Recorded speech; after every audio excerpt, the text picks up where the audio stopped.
We hear from so many business owners who are struggling with high turnover, low morale, and teams that just aren't clicking. And so often the real problem isn't the product, the service, or the people. It's the culture. And that's why we would love to bring the business fix to your next event or webinar to help transform your team and to push your business forward. Ready to fix your culture and unlock your team's potential? Visit us at businessfixpodcast.com and click connect with us to learn more. I hope it never comes to this, but I don't expect my employees to take a bullet from me. What is something you don't expect from your employees, Chrissy? Miracles. Miracles. Yeah, no, that's a good one. We are going to talk about what you can and what you should expect from your... Did I go too far? No, yeah, that was really good. Okay, yeah. What should you expect from your employees? Stay tuned. She's the CEO. He's the marketing and operations guy. If it's broken, you need the business fix. It's holiday season. It's the tail end of the holiday season. It's the tail end of Q4. Yes. The big part of open enrollment is over. How are you? I'm fine. The better question is, how is the team? Right. Do you expect them to survive this? Yes, they're still smiling. We have some holiday stuff coming up. Is that drug induced or no? No, they're doing. Okay, good. They're doing all right. So good. Glad to hear. I wouldn't expect anything less. See, no, not from them. We know it's 45 days of really rough weather. Look, it's the same as what accountants get. Mm-hmm. They know January 1st through April 15th. Mm-hmm. You're just there. November 1st to December 15th is awful. No thanks. No thanks. And you throw holidays in the middle of it. So, it's fun. Yeah, no, there's so many reasons why I don't want to do what you do. I know. Nope. No thanks. Most people don't. Yeah. You can talk about it all you want in here because I want nothing to do with any of that nonsense. Yeah, it depends on the day if you're going to ask us if we want to do it either, but we do. Good. Well, someone has to. Someone has to. That's nice. us. Yeah. Nice. For us, it's always interesting. At the end of the year, because of the holidays, we do some work with some like retail establishments, things of that nature. So it gets kind of busy. Yes. I'm kind of looking forward to January is one of those months that I always like look forward to, but hate. No one has their marketing budget. No one has their marketing budget till like usually like they don't think about that till the end of February. And they're really? Like, oh yeah. Oh. And they're like, oh crap, we need to do marketing. Sales aren't what we like. We're off targets for the year. Okay. So they spent November and December coming up with 10 and 15% increase goals. And then March is when they're like, oh crap, we have to do marketing to get this, don't we? Oh, we should do a podcast. Right. They're brainstorming it in January. So what you're telling me is that I need to max your calendar and I need to get all my podcasts recorded. Yes. January is the month. There's a number of other video and like content companies that I talk with. We all kind of talk in a group and we always say we're like January, we should just go to Florida. Yeah. I like that idea. Yeah, just turn it into a big party for content creation companies because that wouldn't be a disaster or anything. The nice thing is because it's what we do, there wouldn't be a camera in sight. Yes. It would be like growing up in the 90s again. Good job. Last week, we talked about like as leaders. Yeah. What our employees expect of us, what our team expects of us. Employment is a two-way street. Isn't that a shocker? I know there's many people out there that I know that are hearing this that are like, what? Yes. It's a two-way street. Once we've delivered the stuff that we have, ball's in their court. Yeah. But we have to make sure that like, once again, we are having reasonable, non-negotiable expectations that we need to hold them to. Once again, as you mentioned, kind of like in the interim there, like unless they're Secret Service, taking a bullet for me is not one of them. No, it's not. But then we also have to realize like what expectations like we have as business owners that may be unfair for them. Clear vision, clarity in your vision. Yes. That's the way I should have said that. Not clear vision, clarity in your vision. Clarity in your vision. Ding. We should get a ding sound effect for every time one of us says clarity. For clarity of vision, healthy environment. there's got to be a return on. Why the hell am I doing this unless there's a return on investment? Yes. What should leaders expect from their people? And then what are the baseline for like attitudes, behaviors that like you're like full stop, non-negotiable. This is what a healthy team member has. Okay. So, we talked about those 3 C's of leadership a while back. We talked about the clarity, consistency, and care. Ding. Ding. The return you should expect from your people. I would say what you expect from your people is expectations. So E for expectations. And we're going to talk about the 3 E's of a healthy team member. Because we need things to be in 3s and we need them to have the same letter because alliteration matters. That's the piece that I was going for. The alliteration matters. Alliteration matters. Yes. So it's really important. So when you show up with stability and direction, you earn the right to expect these 3 things, these 3 expectations. Okay. The first is engagement. All right. Yes. Not forced enthusiasm, but presence, which is really curiosity and effort. So when the leader eliminates confusion, when you're clear, employees can show up mentally, not just physically. And engagement is the baseline of presence. Ooh. We're here to do the things, and we're here to do the things and be curious about how to do the things better. That's engagement. Yes. Yes. Totally agree. So the second one is ethics. And this is the alliteration for honesty and integrity. Ooh. All right. So if I'm being transparent with you, I expect you to be transparent with me. And employees, again, we don't need employees to be perfect, but we do need them to be truthful. And ethics is really what protects your culture. Yes, 100%. Mm-hmm. And then the third is evolution. And evolution is really, it's coachability. So it's the willingness to grow, to try, to take feedback without spiraling into defensiveness, which is a big component. Evolution says, I'm here to get better. So when leaders invest in coaching and professional development for their teams, the employee invests in evolving. Look at that. So it's the ability to learn things new. So when a leader provides clarity, consistency, and care, the healthy team member responds with engagement, ethics, and evolution. The fact that you came up with this engagement, ethics, and evolution goes to another piece that we have talked about. Yeah. Consistency. It is. Holy crap. Are you consistent with Very these much so. 3s and it's like Chrissy's, I don't know if Chrissy's a robot or not. But yeah, the consistency piece.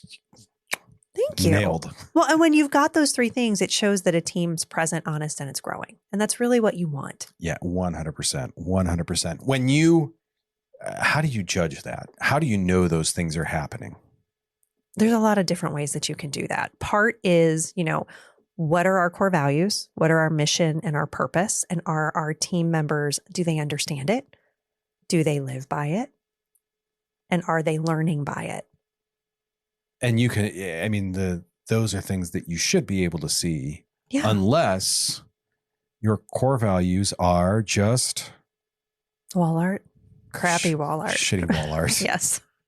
I'll swear. No, yeah, you you should be able to see it. I think it's really, they should be quantifiable and they should be very easy to ask a yes, no, or a yes, no question or a 1, 2, 3 rating.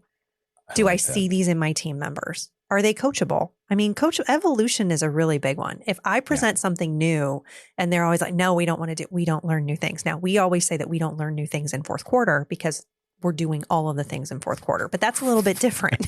We've had that conversation. Yes. Right. But if you're bringing in, innovation, you're bringing in new education, new training and development around a tool or around something new that we're going to do for our customers. And all of your team members are going, we don't do this. We don't want to take feedback. That's telling you very quickly that you have an issue with employees that don't want to evolve. That makes sense. Yeah. That makes sense.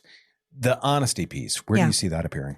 Oh, a couple things. One would be if they're hiding mistakes or they're not wanting to tell you things. There's that one. That's the big one to me. That is the big one. It's hiding it. Being afraid to be imperfect. So the other is when you have your core values. They're like, well, I don't really care about teamwork. Well, if you don't care about teamwork as a core value, then we've got a problem with your ethics. So, yeah. The perfection one. Mm-hmm. Is interesting. And the reason why I say that is that's circular. Yeah. Because our last topic was what your employees expect from you. Yes. And if they get the honesty and transparency from you, they're much more likely to reciprocate that. Correct. If they don't, there is not a snowball's chance in July that they are going to be honest with you. Yeah. Well, and I feel like authenticity and ethics are partners. So Sure. your people want you to be authentic and you want them to operate with high ethics. And so having those be together, being able to be transparent, being who you are, I think it just makes sense. It 100% does. 100% does. For sure. Yeah. I've got some interesting operational pieces on this because Do you? Yeah, okay. We talked roadmap. Yes. We talked list. Yes. I have expectations. Do you? Oh, look, you do. Yeah, I got a whole list of them here. Oh, on wow. our You've got a worksheet. lot of expectations here. And no, taking the bullet is not on here. No, I like this. Okay. It's not alliteration though, or it's not. I like your phrases. This is good. It's not word surprise. Yeah. No surprises. Yes.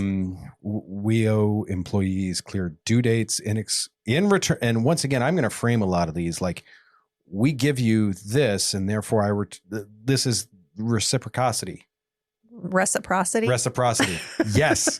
That is the word I was looking for. It's been a long week. It's been a long week. Right. And we're recording on a Monday. Yes. It's quarter four. Yes. It's fourth quarter. Mm-hmm.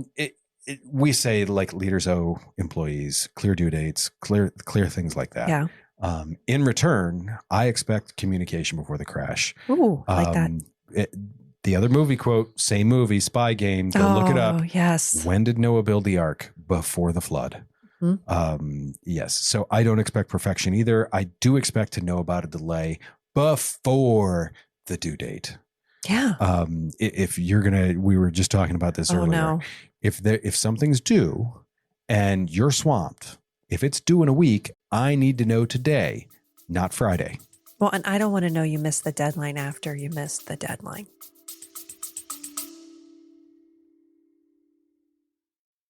Let's be honest. You did not start your business so you could spend your days buried in HR paperwork or Googling how to handle employee drama.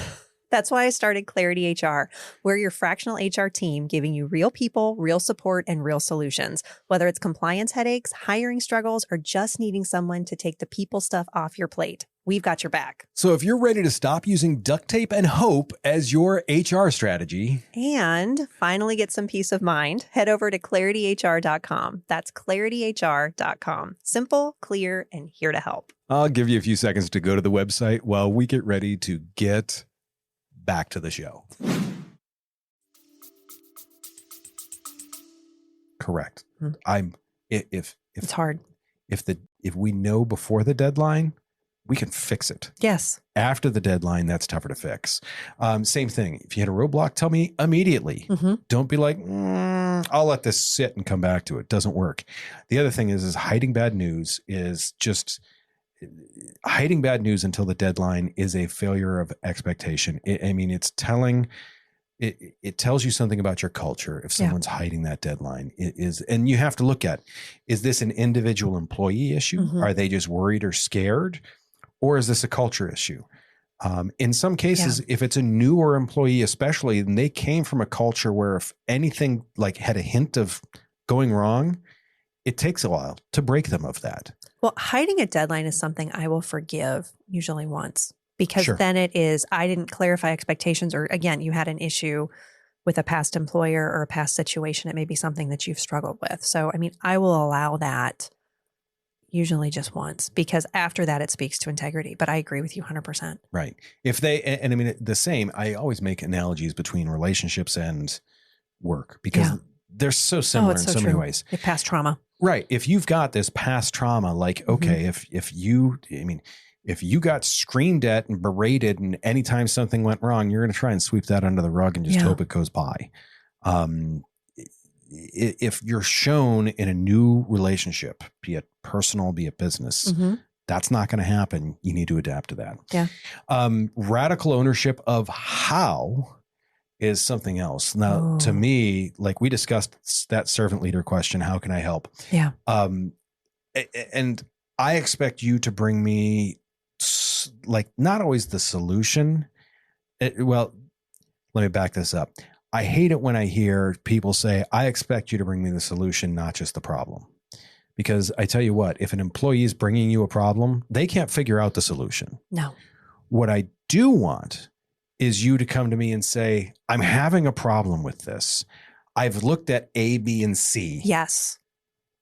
I'm stuck. Yes. Because to me, that shows me that is my expectation is you're going to do some research. As the employee, you're going to do some research. You're going to put in some effort to try and find the solution.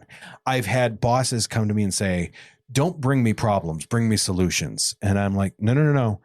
I'm here because there's a problem I can't figure, or you're the problem. Well, I've brought that to them before too, and been like, no, you're holding this up. Yes. And they're like, I want solutions. Well, then get the hell out of the way. If someone comes to me and says, look, I've looked at A, B, and C as solutions, I can't figure this out, then great. At least show me that you've put in some effort. Well, and I think asking for help needs to be celebrated, especially in 100%. organizations when we're trying to deal with innovation, when we're working on building psychological safety. Another thing, when you've been talking about missing deadlines, if you are inconsistent as a leader and you constantly miss deadlines, I don't think that you should ever be mad at your team members if they miss a deadline. So when it comes to, radical ownership, I think it's really important that you praise individuals for even being willing to walk to you and say, hey, I can't figure this out. Asking for help is absolutely something that we should be praising in performance. I always do my best to make sure to say, okay, great, let's figure this out. You don't need to buy them flowers. You don't need to send them pizza. You do not need to have birthday cake in the but you can say, thank you for telling me. Thank you for telling me about this issue. Let's work on it. 100%. A simple thanks, an honest and earnest thanks. Not like, great, thanks for bringing me this. No. Tone is important. Don't screw it up in your tone. Right. And you have what's difficult for many leaders in this is there are times where we're frustrated with something and someone brings you in another problem. And you're like, damn it, this is the last thing I want and need. What I want. You still have to put on the happy face and be like, thanks for bringing this in. Yes. And to me, it takes practice to be in that gratitude mindset.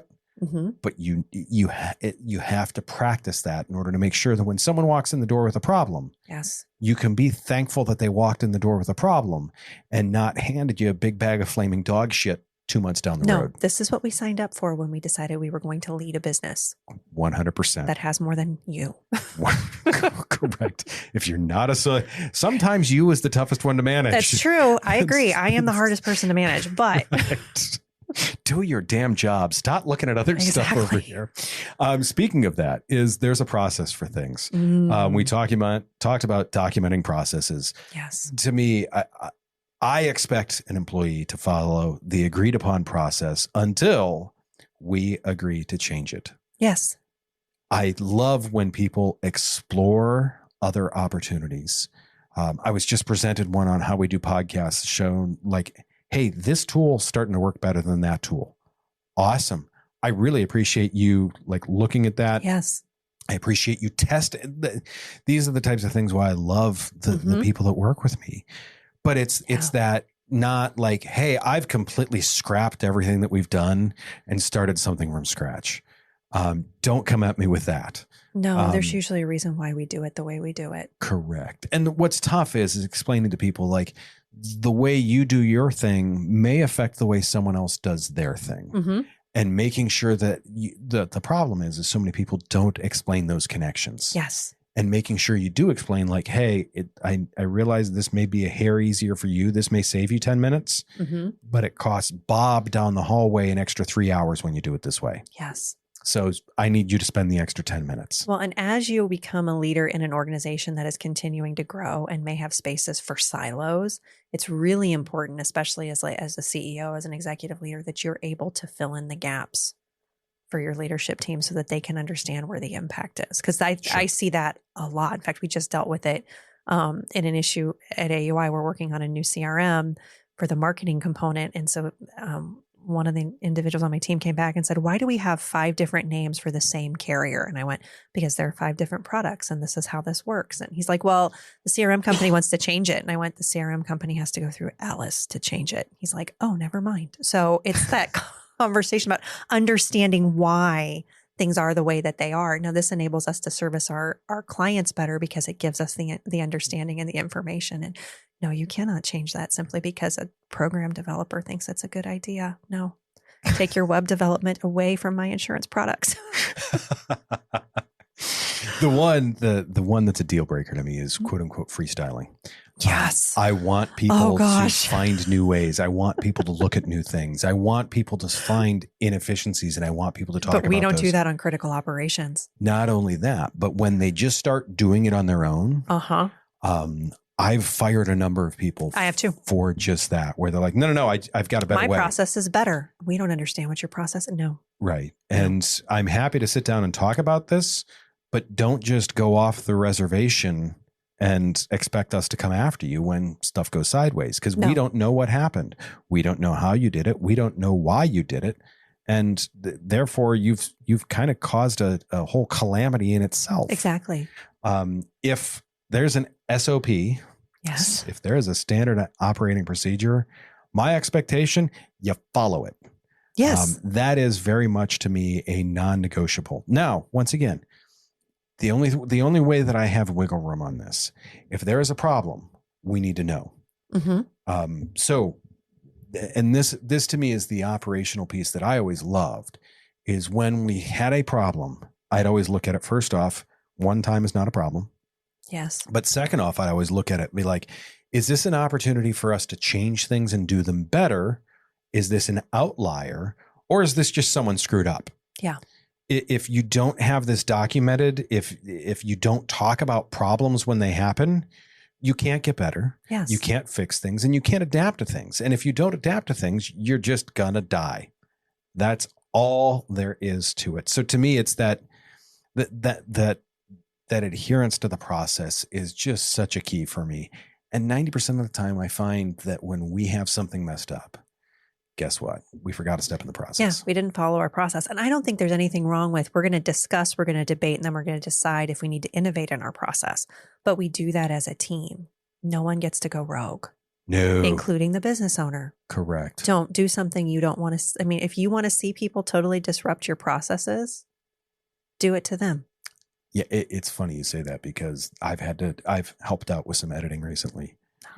And I'm going through our process sheet like, oh, yeah, I got to do, because when the process sheet has greatly evolved from when I was doing a lot of editing, because when it was just me, I set up the sheets and I'm like, okay. And then as we've talked and as tools have changed and as things have changed, I'm like, oh, if I did it the old way, this would be all sorts of screwed up.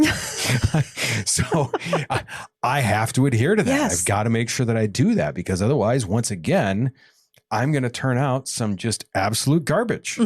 And I got to make sure that it's my responsibility as the business. I get pissed at someone if they did that to me. Yes. Well, guess what? If I do it to me, I got to get equally as mad at me. Yes, you do.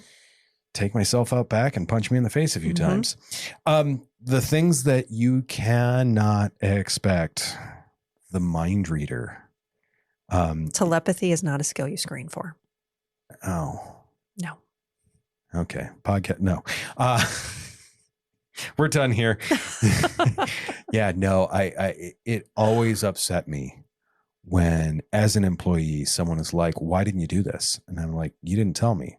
Well, you should know. No.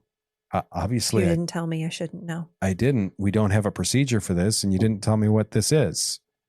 Well, it's right there. No, it's not. Don't get mad at me if I didn't do something you didn't directly tell me to do. No. Don't get mad at your employees if they don't. And just because you think you told them to do something, unless it's documented and you can go back and see where it says do the thing, it's not there. Well, research says it takes 10 times for someone to truly understand. So that's something else you got to deal with. I know. Wow. It's hard. Wow. And we've done 35 episodes. Boy, I was just trying to do the math here real quickly in my head. There's only 315 episodes left to go before it's really pounded into someone's head. Exactly. The other one is I am going to stare at you directly in the eyes as I say this one. Yes. And you know what it is. I do. Owner level obsession. No one is going to care as much as you care. Nope, never. Don't expect you worked 80 hours. Congratulations. They do not give a shit, nor will they do it. No. They may do it if on the occasion, if it's needed. Yes. But don't expect them to do it. They're not doing it every day. They're not doing it every week. They're not going to do it out of the kindness of their heart. And you don't want them to. Oh gosh, no. You don't want to deal with yourself. No, we don't want to deal with ourselves. That's why we work on our businesses for 80 hours a week. Exactly. They have lives. You have a legacy. Yeah. Do not expect them to care about the business as much as you do. Never. Now, they should care about the business. They should care about the results. They should care about the people around them. Mm-hmm. The business as a whole, they do not the same way that you do. No. It's the same thing. Don't expect someone to care for your kid the same way you do. Exactly. Expect them to treat your kid well and with respect and all those other things, but don't expect them to do the same things for your kid that you would do. Yes. That being said, how do you determine if a missed expectation is a training issue, meaning it was the leader's fault, or an attitude or maybe an employee issue? Okay. So I would say you ask yourself, is this a skill or a will issue? Ooh. Yeah, we rhyme now. So are we at it? Are we going to start to? We're going to start rhyming? Oh yeah. God help you. I can do all of the things and you will just. I can rhyme too. I can rhyme with the best of them. And I can do insurance abbreviations. So just know it's going to get interesting if that's what we're going to do. So I'm going to tap out now. You win. So is it skill or will? So if it's a skill gap, that's on leadership. So we didn't train well enough or we didn't set the person up with the right tools. But if it's a will problem, that's attitude. And so that employee has to meet us halfway. Skill gaps, I believe, are fixable. Yep. Always. But will gaps rarely are.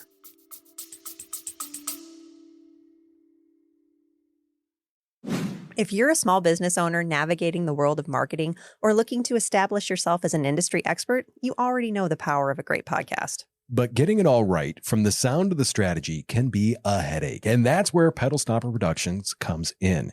We're the team behind the Business Fix and Chrissy's Better Business for Small Business Leaders podcast. One of the things I love about what you do, Josh, is that you're always willing to help out. And part of that is with your free 30-minute no-pitch podcast consultation. That's right. 30 minutes of our best tips, tricks, and podcasting basics. Absolutely no strings attached. Just podcasting insights to help you crush your goals. Visit pedalstopperproductions.com to book your no-pitch call today. That is pedalstopperproductions.com. And now back to the show. It's funny. I agree with that. And it's that there's, with the will gap, there's always other signs too. Yes. You can see that this is a cumulative thing, not just they're missing that one piece. Mm-hmm. They're missing the chunk.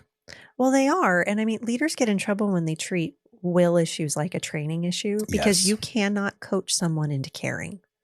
No. And I know that there's something, and you're not Jesus. You can't do it. When you try and do that, that typically pushes them the other direction. It does. I found.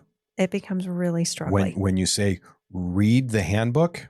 No. And read our core values until those set in. No. They are going to have a bonfire with your core values, and that's it. They are going to turn that into kindling. Yeah, and you just need to exit them quickly. Someone doesn't meet standards. How does that affect the high performance on the team? Oh, gosh. It hurts the high performers. They're going to exit. They're absolutely going to exit. When you allow underperformers to coast, I mean, your high performers feel punished for caring. And then they start thinking, why do I care so much? Why am I working so hard if nothing changes? You want your high performers to exit. You maintain that low performance standard for somebody else. 100%. They will start to perform at that same level as the low performer because they're like, they can get away with it. Why can't I? Well, and they're like, well, we can't find anybody else to do this job, and it's really important. I bet you can, or I bet your high performers will say we would rather work alone than have to drag dead weight. I was about to say they have to pull along this boat anchor. Exactly. I mean, you have to think too that, keeping the wrong person, and we've talked about this several times in other episodes, but it hasn't been 10 times yet. It's always more expensive.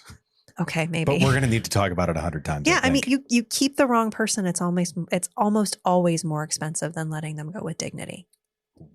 And exiting them to a new opportunity is sometimes it's the best thing you can do for a low performer. Yes. And I mean, 100%, it's a good thing for them, but it's the biggest thing for you because like you said, those other people aren't dragging along that boat anchor. And it's tough because the other thing is too, sometimes the low standard may just be an enthusiasm thing. Mm-hmm. And it does not take, I mean, we're both enthusiastic people. I've been in rooms where you've got the Eeyore. Mm-hmm. And it just sucks it right out of you. It does. It's exhausting. Yeah. We're just like, okay. I mean, if everything's, first off, you look at some of those people and like, just get out of here. Mm-hmm. If this is so terrible, get the hell out of here. Yeah. But when you're around that, it makes it very difficult to function at a high level. Yeah. And it's be aware of the room you're in. Well, and I think it's a really good conversation that you have with organizations that are working on accelerating their growth. It's having the conversation around, you may have people that are in this organization that do their job okay, but they are difficult to be around. What is that doing to your organization as a whole? And if you want to move faster, you need people that are in alignment with you. And we dealt with that over the last few years at AUI and Clarity. We've had significant turnover in part because we started managing and doing performance evaluations by our core values and saying, hey, these are our core values and we need you to like them. Well, I don't really believe in community. Like, okay, well, we don't believe in you anymore either. So it's just, that's kind of how it went. I know it sounds heartless, but it's really important. You can't grow fast when you're not in alignment with people. And now I walk into the room and I'm like, I love all these people. They're great. I love the simplicity at which you said that though, because here it's like we talked about fear a couple episodes ago. And here this seems like a big deal. Mm-hmm. And it's really not. You're just not a fit. If someone's just not a fit. Well, and I will say for years I drug dead weight for a couple of different things with people and specifically. I'm like, I need you to love this as much as and it's like, I'm not telling them enough. I'm not selling it. I'm not being clear. Right. No, I was being clear. They were also being clear with their middle finger and they didn't care what I had to say. And it was like, you know what? We need to move on. Yep. Something else, like how do you reset expectations when someone has been okay? Yeah. 30 years in, they're like, okay, I'm coasting till retirement. Yeah. So I think sometimes too, with long-term employees, your expectations can drift because the business grows and you don't necessarily recalibrate the role. Yes. So they're like, oh, I'm still doing the same job I did 10 years ago. No, you're not. Like you've moved up in the company or you've moved laterally or we don't even do the same things anymore. I was about to say it's not even the same thing anymore. That's it. Like we don't what we do in insurance has changed dramatically in the last 15, 20 years, even in the last 5 years. I know, it's surprising. So I think it's really important that you reset that implicit contract of like, this is what the role requires today. This is where we're going. And I mean, it starts with, honesty delivered respectfully. Here's what the company needs now. Yep. Appreciate all of the work that you've done in the past to get us to where we are. But this is what we need from you moving forward. And this is what success looks like. Do you think you could do those things for us? Yep. And if they say yes, you go, great. Let's add some more training and development. Let's work on things. Because what I will say too, Josh, is as organizations grow, if you want the people inside the organization to grow as well, you have to be able to develop them professionally. You 100%. Have to give them new skills, the ability to have access to new skills, which is why you also as a leader have to be adding new skills to yourself. A lot of times when organizations flatline in the middle and they're like, when a leader is frustrated with their middle management, I would say 99 times out of 100, it is because that leader at the top isn't developing themselves. Sure. You don't get to be ticked at your middle leadership because they're falling to the level of their training, which is below where you are. And you keep thinking that everybody needs to coast. I don't like it. It's so funny how people so often promote someone and without prior training and without follow-up training. Well, they were good at their job, so now they're going to be a good manager. Yep. That is not accurate. Peter principle. I still see it. We talked about it in a couple of different contexts a little bit earlier off the air. To kind of wrap all of this up, clear, actionable takeaways. We always like to give these to people so that way they can walk away and be like, I learned something today other than that Josh talks too much. Not true. To me, the biggest one is like what I should expect from my employees is when I tell them what done is, I want them to get to done. Yes. There's no ambiguity about that. There's no, I have the expectation that they get there. They don't give it to me beforehand. It's here's what I defined as done. And that is exactly what I'm going to get. Yeah. And I would say to defining done, you also need to define the why. So if you want people to give you engagement, they need to understand the mission. So if you assign your team a task, you need to assign your team the why it matters. Love that. Yeah. My other one is I talked about Noah built the ark before the storm. I mean, I'm not even a religious guy and I still like that one. I know, it's a good one. Is if a deadline's at risk, tell me. Yeah. The conversation happens before the client sending me that nasty email going, hey, where's my stuff? Yeah. Where'd it go? Well, and I would say to you too, I'm going to steal this from you because you've talked about it before. It's normalizing that check-in. Yeah. So you create that culture where speaking up early isn't a sign of weakness. It's a sign of ethics. That other E. Yeah. Back to the E's. And with that, check yourself before you wreck yourself. Yes. I know we've all done this. I did this a couple of times when I was younger. Run into the room. Damn it, you screwed this up again. Why the hell is the blah, blah, blah, blah, blah? And they're like, well, boss, this is what I was told to do. And you're like, oh, sorry about that. Oops. Do you want lunch? Right. We've all been there. And I mean, instantly, like I say, my other analogy, you feel your esophagus and your large intestine swap places. You take that heavy gulp and then, Yeah. And I would say in going with the checking yourself, you need to coach the next step. Yeah. So when those expectations slip, you're going to focus on that evolution, that last E, asking what's the next skill or support you need to hit this next time. So you have accountability and support. It moves people forward as opposed to being fearful. Yeah. That will give you that expectation of that accountability. They'll feel that. Yeah. They'll feel accountable for things and be proactive on it. To me, I know you've seen this hundreds of times. You've seen thousands of red flags. Some of them have been waving in this direction. What is the single biggest red flag that an employee has mentally checked out and is no longer like meeting like whether any expectation, but let's say cultural expectations? Yeah. When communication disappears, culture disappears. Ooh, that's the biggest red flag. Silence is the biggest red flag. If they're quiet. Yeah. And especially if they suddenly go quiet, you're like, yeah. It's very telling. What is the one operational metric that proves an employee is owning their role? To me, I don't have to ask. I just know it's done. It's on time. It's that to me. Full trust. Yeah. There's never a question. There's never and I mean, I'm always like, we use Asana. I'm always going to check on stuff on Asana. Where are we at with this? What's the workload like? Because I want to be proactive in those things.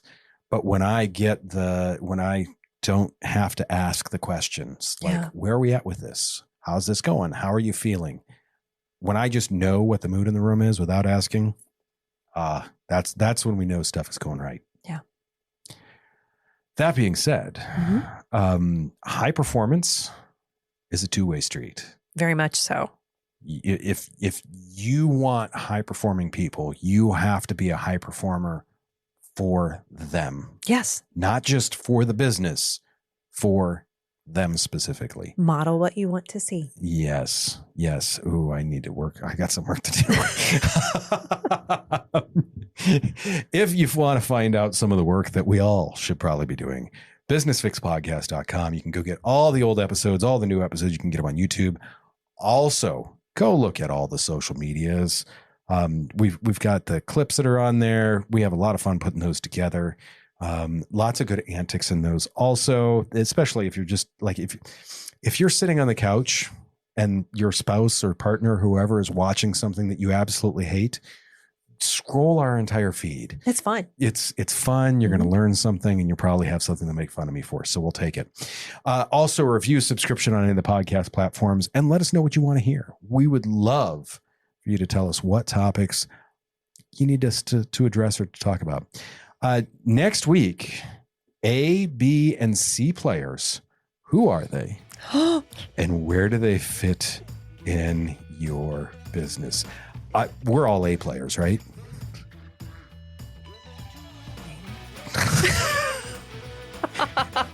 Everyone, A, B, and C players, to me, all have a fit in the business. Figuring out where, how, and what's going to make them most effective. Yeah. We're going to talk about that next week. Do me a favor, take care of yourself. If you can, take care of someone else too. We will see you very, very soon.